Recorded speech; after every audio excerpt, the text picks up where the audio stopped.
प्रिय विद्यार्थियों, आप सभी का मैं स्वागत करता हूं। आज जो हम लोग का विषय है वो छत्तीसगढ़ की अर्थव्यवस्था और छत्तीसगढ़ के किसानों से जुड़ा हुआ है। आप जैसे कि यहाँ देख पा रहे होंगे, आज जो हम लोग का विषय है वो अत्यंत ही महत्वपूर्ण मुझे जान पड़ता है। बीते 2 सालों की तुलना में इस साल ज्यादा हुआ है जल भराव। सरकार द्वारा जारी समाचार में यह कहा जा रहा है कि बीते 2 सालों में इस वर्ष जल भराव अधिक हुआ है। बीते 2 सालों का क्या अर्थ है कि वर्ष 2020 में और वर्ष 2021 की तुलना में वर्ष 2022 में जल भराव अधिक हुआ है। आइए देखते हैं आगे कुछ क्या है हम लोग के पास। तो यह तो प्रश्न है जो प्रारंभिक परीक्षा की दृष्टि से निर्मित किया गया है और इसको हम लोग समापन के पश्चात हल करने का प्रयास करेंगे जब इसका कंसेप्ट समझ लेंगे। आगे बढ़ते हैं और यह मुख्य परीक्षा की दृष्टि से तैयार किया गया प्रश्न है और इस प्रश्न को हल करने का दायित्व आप पर है। आगे बढ़ते हैं और शुरू करते हैं। तो आप देख रहे हैं कि खबर क्या है। आइए खबर क्या है इसको जानते हैं हम लोग। राज्य के ज्यादातर सिंचाई बांध और जलाशय लबालब। तो पहला जो वाक्य देख रहे हैं इसमें बताया जा रहा है कि छत्तीसगढ़ के जो जलाशय हैं, चाहे वो वृहद सिंचाई परियोजना हो, चाहे वो मध्यम सिंचाई परियोजना हो, चाहे वो लघु सिंचाई परियोजना हो, इनमें से जो अधिकांश जलाशय हैं वे अपनी क्षमता के तुलना में भरे हुए हैं। ऐसा पहला वाक्य से अर्थ निकाला जा सकता है। बीते 2 सालों की तुलना में इस साल ज्यादा हुआ है जल भराव। आइए आगे देखते हैं कहां तक पहुंच पाए हैं हमारे जलाशय। तो यहाँ कुछ आंकड़े दिखाए जा रहे हैं। ये जो आंकड़े हैं आपकी परीक्षा में तो डायरेक्टली प्रत्यक्ष रूप से नहीं पूछे जाएंगे, लेकिन ये जो आंकड़े हैं, यह जो आगे अवधारणा हम लोग सीखेंगे, यह आपको प्रारंभिक परीक्षा के तथ्य याद करने में बहुत ज्यादा सहायता करेंगे और ये जो आंकड़े हैं आपकी समझ को मजबूत करेंगे।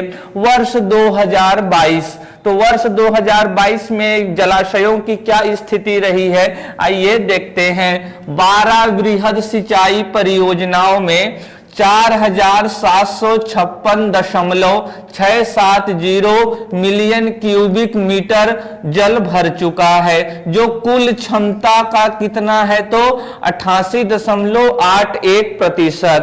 तो यानी कि जो हमारे छत्तीसगढ़ में 12 वृहद सिंचाई परियोजना है, जितनी उनकी क्षमता है वहां पर 88.81% जल भराव हो चुका है।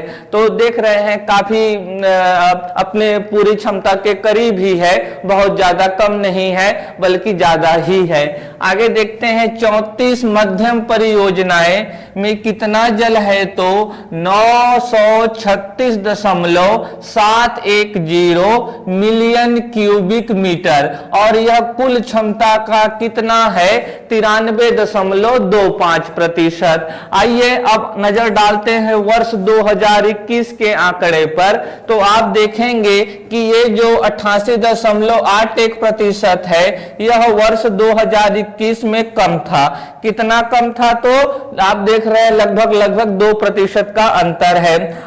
86.44% है। और इसी तरीके से मध्यम सिंचाई परियोजना के आंकड़े अगर आप वर्ष 2021 के देखेंगे तो यह भी कम है वर्ष 2022 की तुलना में। यहां देख रहे हैं 80.79%। तो यहां से आप देख पा रहे हैं कि वर्ष 2022 में 2021 की तुलना करने पर हमें यह प्राप्त हो रहा है कि इस वर्ष जलाशयों में जल भराव की स्थिति ज्यादा अच्छी है। आगे चलते हैं वर्ष 2020 के भी आंकड़े देख लेते हैं। तो वर्ष 2020 में 86.67% ही जल भराव हुआ था। कुल क्षमता का, और वर्ष 2022 में अभी हम लोगों ने पढ़ा ये लगभग 88% है। इसी तरीके से मध्यम परियोजना में जो जल भराव था कुल क्षमता का वर्ष 2022 में वह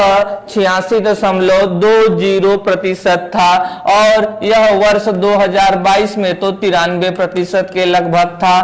तो यानी कि वर्ष 2022 में जल भराव की स्थिति जलाशयों में अच्छी रही है। तो आइए आगे बढ़ते हैं और अगले स्लाइड्स को जानने का प्रयास करते हैं। आप यहां देख रहे हैं जूझता बालोद। तो बालोद क्यों जूझ रहा है ये भी तो जानने की जरूरत होगी आपको। तो यहां देखेंगे तांदुला जलाशय में वर्तमान में 93.64% जल भराव। तो ये जो तांदुला जलाशय है इसमें 93.64% जल भराव हो चुका है इसकी कुल क्षमता का। साथियों जो तांदुला जलाशय है इसके पिछले वर्षों में यहाँ पर जल भराव की स्थिति अत्यंत ही दयनीय थी, लेकिन इस वर्ष बालोद के जो किसान हैं वे काफी प्रफुल्लित होंगे, क्योंकि इस वर्ष लगभग उसकी जितनी क्षमता है उतना वहां जल आ चुका है। तो इस वर्ष तांदुला जलाशयों पर आधारित लोगों के लिए कोई परेशानी की बात नहीं है। आगे बढ़ते हैं और आप ये देख रहे हैं कि बेहाल भैंसाजार तो बेहाल ही है। क्यों बेहाल है आइए जानते हैं। बड़े सिंचाई परियोजनाओं में से एकमात्र अरपा भैंसाजार बैराज में आज की स्थिति में 50% से कम जल भराव है। तो साथियों तो ऐसे किसान जो भैंसाजार परियोजनाओं पर आश्रित हैं अपनी सिंचाई के लिए, विशेष रूप से रबी फसल के दौरान, इस वर्ष उनके लिए चिंता की बात है, क्योंकि इस वर्ष आप जैसे यहां देख रहे हैं कि 50% से भी कम जल भराव हुआ है। भैंसाजार परियोजना पर आश्रित जो स्थान है वह है तखतपुर, कोटा और बिल्हा। तो साथियों इस बार तखतपुर, कोटा और बिल्हा के किसानों को काफी परेशानी का सामना करना पड़ेगा अपने रबी फसल के लिए।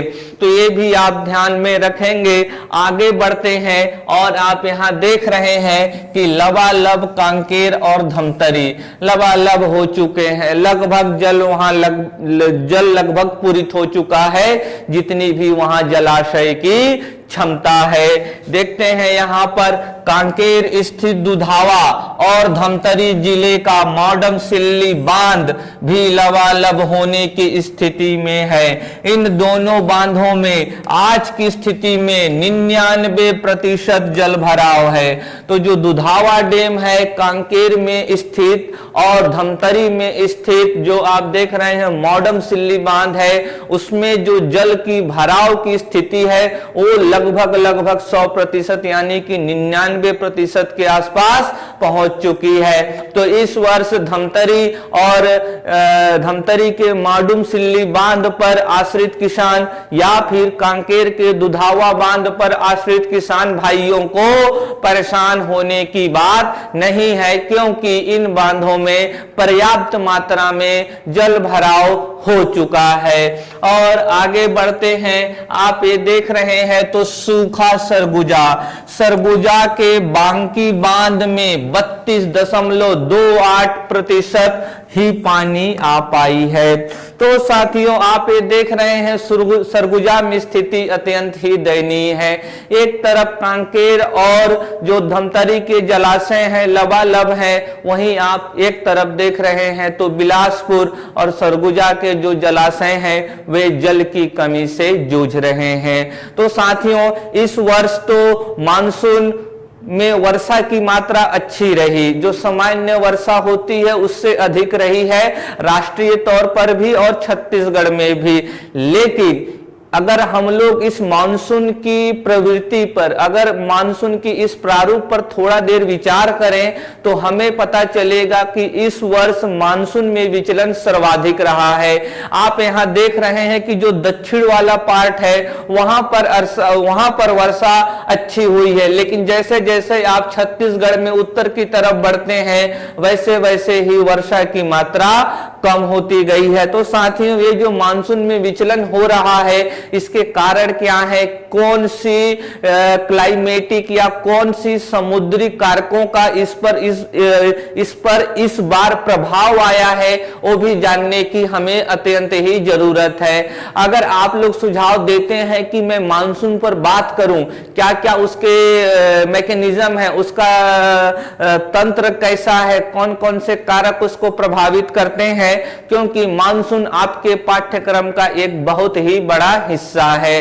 तो आज तो हम लोग का यह विषय केंद्रित था जल भराव को लेकर, और ये जल भराव के आंकड़े भी आपको यह इंगित करते हैं कि इस वर्ष छत्तीसगढ़ में मानसून का विचलन अत्यधिक रहा है। आइए अभी इससे जुड़े प्रश्न को हम लोग हल कर लेते हैं। तो इससे जुड़े प्रश्न को हल करना हम लोगों का दायित्व है। तो यहां देख रहे हैं, निम्नलिखित में से गलत विकल्प का चुनाव कीजिए। राज्य निर्माण के समय छत्तीसगढ़ में सिंचाई क्षमता, साथियों मैं आपको कुछ बताना चाहता हूं जो मेरे स्मरण से बाहर हो गया था, वह यह है कि जब राज्य का निर्माण हुआ था तब उस वक्त छत्तीसगढ़ में जो वृहद सिंचाई परियोजनाएं थी उनकी संख्या यहां पर आप देखेंगे तो 3 थी, और जो मध्यम सिंचाई परियोजनाएं हैं उनकी संख्या 29 थी, और जो लघु सिंचाई परियोजनाएं थी उस वक्त 1945 थी, और इन सबको जोड़कर 13.8 लाख हेक्टेयर क्षेत्र में सिंचाई होती थी। लेकिन वर्तमान स्थिति की बात करें तो यह 3 से बढ़कर 8 हो गया है और 4 निर्माणाधीन है, तो यानी कि हो गए 12। ये 29 से बढ़कर 37 हो गए और एक निर्माणाधीन है तो हो गया 38, और ये 1945 से बढ़कर 2477 हो गए और 333 निर्माणाधीन है। तो इसको भी आप जोड़ लीजिएगा, और इसके बाद मैं ही जोड़ देता हूं। तो आइए जोड़ लेते हैं तो कितना मिलेगा। 7 3 10 की हासिल 1, 7 3 10 और 1 11 की हासिल 1, 4 3 7 और 1 8, और यहाँ आपको मिल जाएगा क्या, 4 3 7 2810 मिल जाएगा। तो ये जो 2810 हो गए, और इन सारों को जोड़कर वर्तमान में 21.34 लाख हेक्टेयर क्षेत्र में सिंचाई की सुविधा निर्मित हो चुकी है। छत्तीसगढ़ सरकार का लक्ष्य है कि कुल बोए गए क्षेत्रफल अर्थात 43 लाख हेक्टेयर क्षेत्र में से 32 लाख हेक्टेयर क्षेत्र पर सिंचाई की सुविधा उपलब्ध हो। वर्तमान में 21.34 लाख हेक्टेयर तक पहुंचेंगे, और अगर हम लोग 32 लाख हेक्टेयर तक पहुंच जाते हैं आने वाले वर्षों में, तो हम लोग इस 43 लाख हेक्टेयर के 75% पर सिंचाई की सुविधा निर्मित कर लेंगे। तो इन आंकड़ों को भी आप अपने मस्तिष्क में ध्यान रखेंगे। यह आंकड़े तो परीक्षा में विभिन्न रूपों में विभिन्न तरीके से हमेशा ही पूछे जाते रहे हैं। तो आप यहाँ पर बिल्कुल भी रिलैक्स ना होए, बिल्कुल भी शिथिलता प्रदर्शित ना करें, बड़े ही जुझारू परीक्षार्थी की तरह इन आंकड़ों को आप अपने मस्तिष्क में आज ही आत्मसात कर लें। आगे बढ़ते हैं और प्रश्न की तरफ पुनः लौटते हैं, और यहाँ देखते हैं राज्य निर्माण के समय छत्तीसगढ़ में सिंचाई क्षमता 13.28 लाख हेक्टेयर थी, जो वर्तमान में 21.34 लाख हेक्टेयर हो गई है। तो ये जो पहला वाला कथन है वह ट्रू है। प्रधानमंत्री कृषि सिंचाई परियोजना में मनियारी जलाशय को शामिल किया गया है। जी हाँ, मनियारी जलाशय शामिल है। तो प्रधानमंत्री कृषि सिंचाई परियोजना में मित्रों कुल 99 परियोजनाओं को राष्ट्रीय स्तर पर शामिल किया गया है और उस 99 परियोजनाओं में से 3 परियोजनाएं छत्तीसगढ़ से हैं। कौन कौन से हैं? तो मनियारी है, खारंग है और केलो परियोजना है। तो दूसरा वाला कथन भी ट्रू है। अरपा भैंसाझार परियोजना से कोटा, बिल्हा और तखतपुर को लाभ होगा। जी हाँ, ये भी ट्रू है। हम लोगों ने इसको सीखा था अभी। वर्तमान वृहद सिंचाई परियोजनाओं की संख्या 15 है, गलत है, यह तो 12 है। 8 बन चुके हैं और 4 निर्माणाधीन है। तो आप देख रहे हैं यह वाला फॉल्स है और हम लोगों को आप यहां देख रहे हैं किसका चुनाव करना है, तो गलत विकल्प का। तो यानी कि विकल्प चौथा सही होगा। तो साथियों, आज के लिए बस इतना ही। मेरा आप लोगों से एक विनम्र निवेदन यह है कि आप लोगों को जो भी विषय लगता है कि इस पर हमें बात करना चाहिए, तो उस विषय को आप मुझे सुझा सकते हैं। धन्यवाद।